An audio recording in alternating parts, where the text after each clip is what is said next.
You've seen the endorsements. The reason I still drink AG1 once or twice a day is that it provides all of my foundational nutritional needs. So I take athletic greens in the morning. That's why I choose AG1. I take athletic greens. AG1 is a green slurry shake that makes nutrition easy. AG1 was designed to meet all of your daily foundational nutrition needs. It will repair your gut, it will improve your mood, and you will just feel better.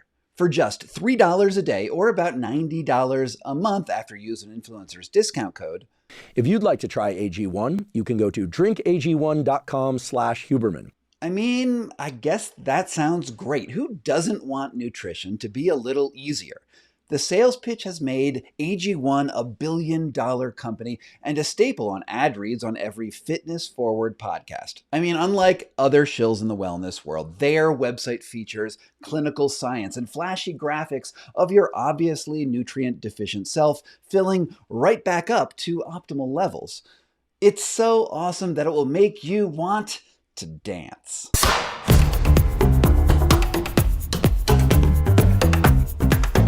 But like many things on the internet, not all is as it seems.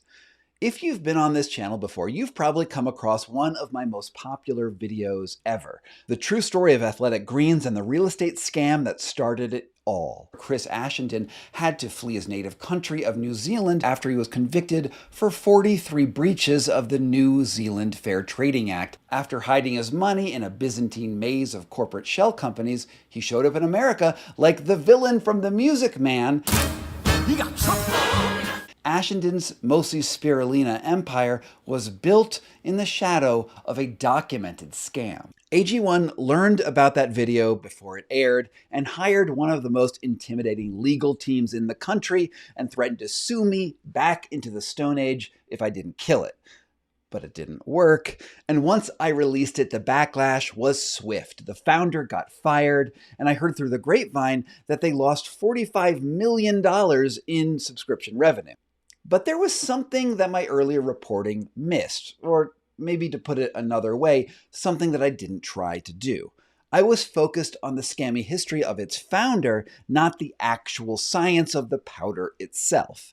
In this video, I'm going to examine the published research on AG1 specifically and compare it to their marketing claims and tell you what you actually want to know about AG1. Is it worth the hype? So about a week ago, I got a message from my friend Alexis Levelier, who's a physical therapist who you might have come across on Instagram by the handle No Bullshit Physio. Go give him a like and go follow him over there, because he's also made an appearance on a video I did about the scammy history of the fascia blaster. My name is Alexis Levelier. I'm a physical therapist down in Montreal. So Alexis sent me a note that he was going down this rabbit hole about AG1's scientific claims and that he was sitting on a huge scoop. The kind of scoop that could undermine a billion-dollar enterprise. What started as a single post and 5 slides turned into 3 posts and as of now 24 slides. The study had very few participants, was underpowered, had obvious amounts of ridiculous spin, massive conflicts of interest, and the placebo choice was very dubious, that it felt like I was pulling on a clown's handkerchief the whole time. AG1 is rebranding itself right now, and according to their website, AG1 is clinically proven because they have conducted a slate of randomized double and triple blinded studies that prove objective improvements across several verticals. Their flashy marketing page purports to show data that AG1 fills nutrient gaps and will 10x the number of healthy bacteria in your gut after just a few weeks. I mean, look at this. It just screams healthy science, doesn't it? But something strange happens when you click on their info tabs looking for more information. There are paragraphs explaining surprising results in clinical trials with a combined 157 participants, but strangely, no link to that research at all. Which is suspicious because if you make a claim that your product is, quote, backed by science, shouldn't there be some published science to back that up? I mean, where is it? I reached out to everyone on the clinical team individually through email. I posted on all of the social media verticals that I could find, and I emailed the press team asking them just one question. If you are making clinical claims, can you please show me your results? At first, all I got was silence. None of the scientists wrote back. But eventually, after about 3 days, a woman named Chloe from their PR team responded with a longish email that I'll post on the screen here if you want to pause and read the whole thing. But to summarize, she wrote that all of their studies are gold standard science, but she couldn't share the results with me because they haven't yet gone through peer review, and that the best practices of science mean that she can't even share the abstracts until after they've been officially presented at conferences, which is weird, right? I mean, if you're promoting your results on your website and in advertisements, then it would seem that they're already public.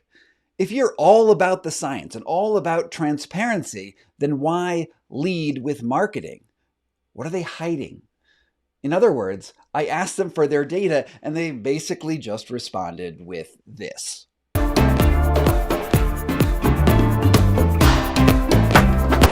Wait, what? AG1 just updated their website?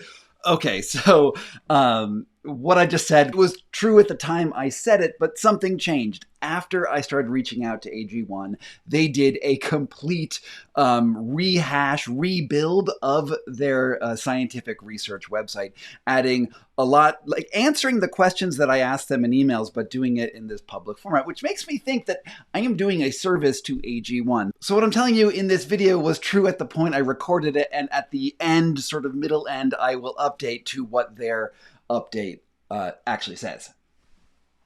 Journalism's hard. So let's do what we can. If they are going to lead with marketing, let's fact check what they've actually published. The research page on AG1's website is like walking into a parallel universe where everything has the appearance of highly produced scientific rigor, but has very little behind it. They have a bunch of infographics and additional research tabs. And at the bottom of the page, there is this peer-reviewed research section. Now, my guess is that 99% of people who land on this website will just see that there are references, but won't actually click on them. And this makes sense because when you see citations at the bottom of a research paper, you assume that those citations refer to the claims you make in the paper, right? Now, remember, AG1 is making clinical claims, which means scientific studies are conducted on humans showing beneficial results. So let's go through them one by one and see. There are 4 citations. The first one is essentially a think piece on what constitutes ideal nutrition. So yeah, not that one. The second one expounds on the idea of nutrient synergy, again, not clinical. The third is a simulation they ran on prebiotics in a petri dish that produced no substantial results. And the fourth is another petri dish study that showed that the green powder effectively dissolves in liquid. All of that is to say that none of the science down there matches the claims up here. Specifically, there is no study with a combined 157 participants across 4 clinical trials where 87% of individuals had at least one dietary nutrient gap, whatever that means. Their PR team assured me that the science is on the way. They just need to finish their peer review and then present their findings and then get around to publishing it. But their results are pure gold standard. Which leaves the question, do you trust AG1's scientific claims on faith alone? Or to put it another way, do you trust a company that was founded by a convicted criminal who fled his trial only to land in America to seek his fortune selling supplements because it was a, quote, great business opportunity? Do they deserve the benefit of the doubt? While I think you can judge a company based on the character of its founders and past actions, let's just, for the sake of argument, give it to them. While AG1 won't share their clinical research, Alexis and I dug deep into all of the research that AG1 science stream has bought and paid for, and we did find a single study that they completed on actual humans. And it's notable that this is not one that is mentioned anywhere that I could find on AG1's website. Not even in that small print at the bottom that mentions several other unpublished studies. It is titled, The effects of AG1 supplementation on the gut microbiome of healthy adults, a randomized, double-blind, placebo-controlled clinical trial. That sounds pretty good. So what does it say? According to the paper, the AG1 science team followed 2 groups of 15 people to understand if AG1 was safe to consume and how their gut microbiome changed over the course of 4 weeks. They measured a whole bunch of markers, evaluated stool consistency, and people's subjective impressions with questionnaires. And the results were pretty underwhelming.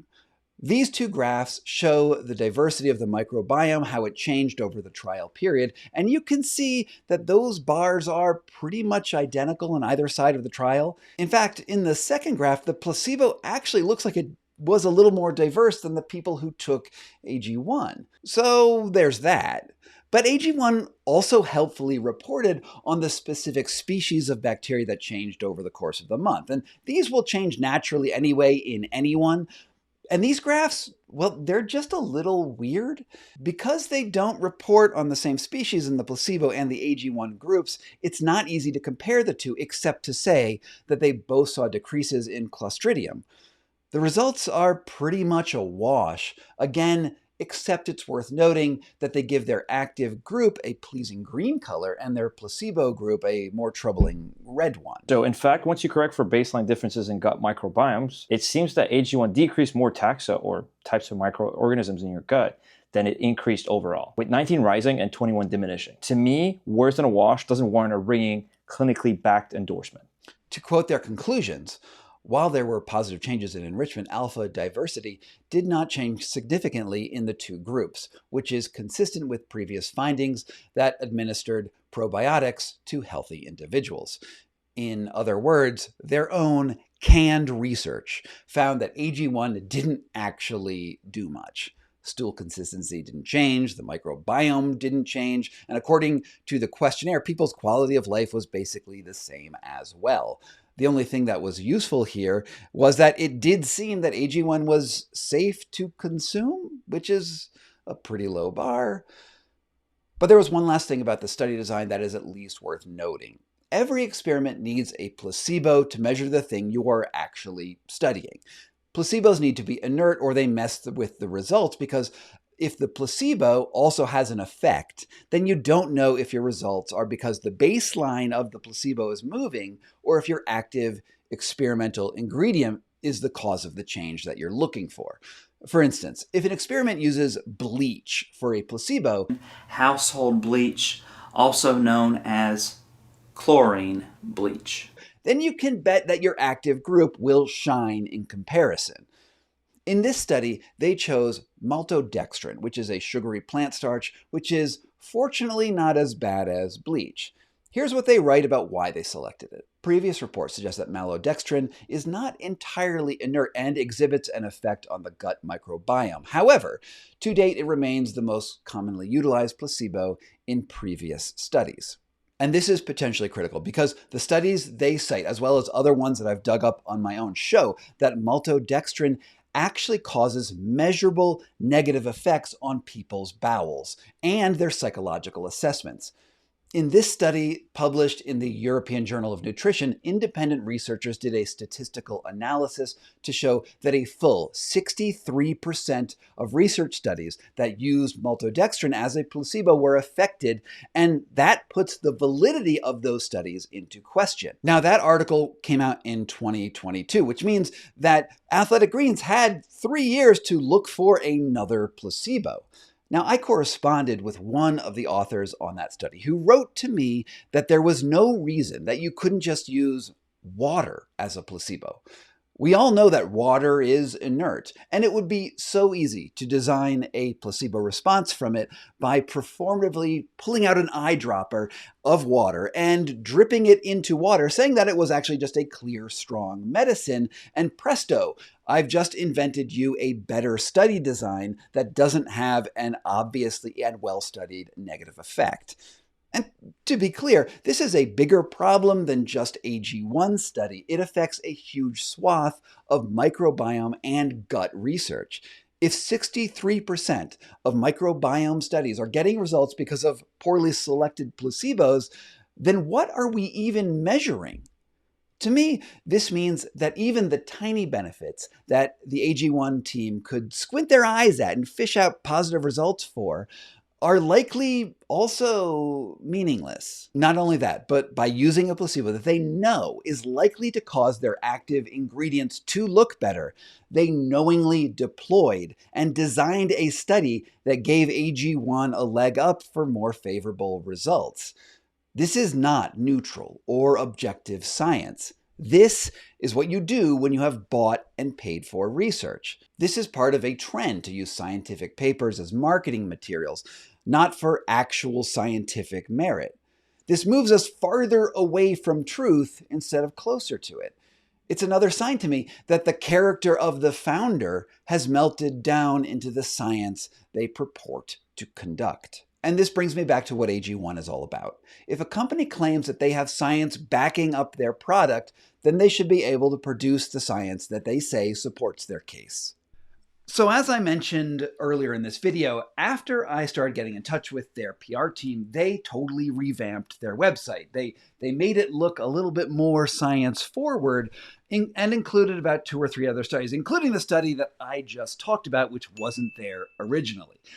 None of the studies, though, are actually clinical trials. What they did include was a whole series of upcoming papers that they are planning to present at scientific conferences around the country with new information. But they wouldn't share the papers with me, so hopefully they will be public pretty soon. What I can say is that I asked Chloe what placebos they used, and all of the studies used maltodextrin. Now, if we've known since 2022 that maltodextrin has this negative impact on the gut, then I think we can safely assume that the study design will show that AG1 is better than the placebo, which causes gut problems.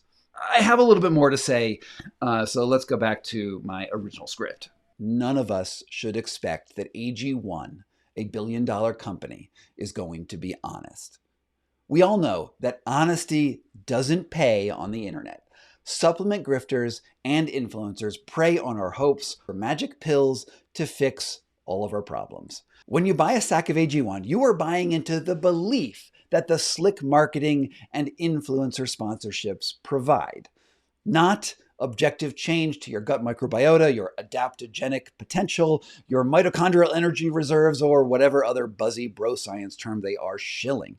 I mean, their biggest promoters, like Andrew Huberman and Peter Attia, are also investors in the company. So I take athletic greens in the morning. Disclosure, I am an investor in that company. I'm also an advisor to that company. That is the definition of a conflict of interest. The only good news is that their science shows that at least AG1 isn't likely to actively physically harm you. The green slurry shake doesn't lead to any substantial improvements or degradations. But I can't say the same for its effects on your mental health, because there is another data point to consider. We live in a world where a lot of us get our health information from the internet, from furtive searches on WebMD, and through smart-sounding celebrity scientists and influencers who present the right kinds of credentials to their audiences of millions of people.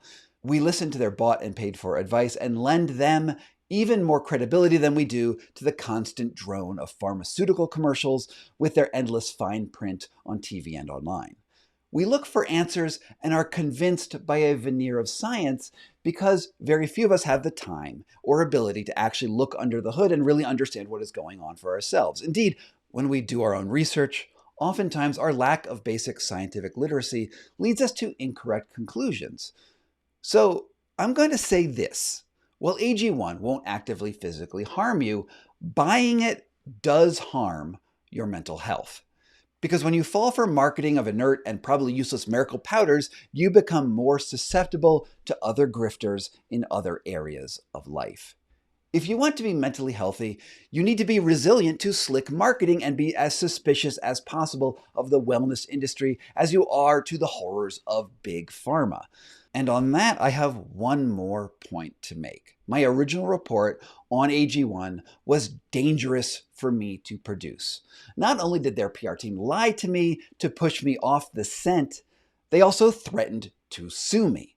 Nonetheless, the piece was an outstanding success because I persevered. The founder got fired, and I was told that they lost $45 million in recurring subscription revenue after hundreds of thousands of people canceled their memberships.